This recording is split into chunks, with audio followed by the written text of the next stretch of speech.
In today's video, I'm going to teach you how to run GitHub code online.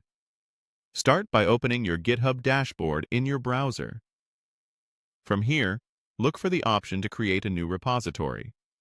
Click it, and you'll land on a setup page. Give your repository a clear, simple name, something you'll recognize later, and if you like, add a short description so future you knows what's inside. You can keep the default options for visibility and initialization if you're not sure what to choose. When you're ready, click Create Repository to generate your project space. After the repository is created, head back to your home dashboard.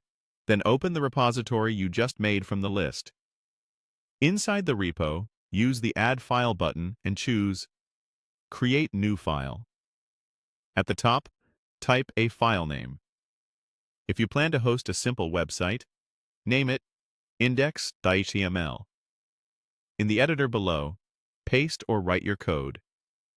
Even a basic HTML skeleton is fine to start.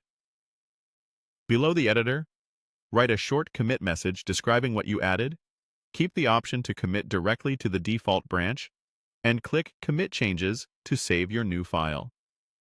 Next, you can add more assets. Return to the main repository view and choose Upload Files. Drag and drop any additional files you need, like a style.css file or images, into the upload area.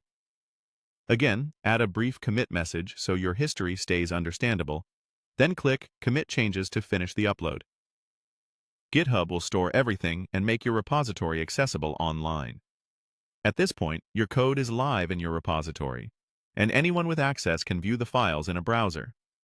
If your project is a static site, HTML, CSS, and client-side JavaScript, GitHub can serve it as a website.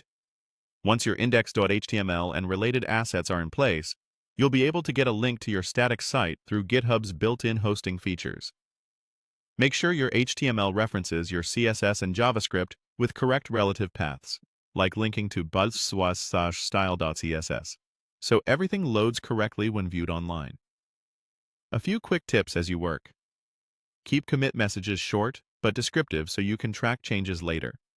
Name your files consistently, and test your HTML locally before uploading to catch small typos.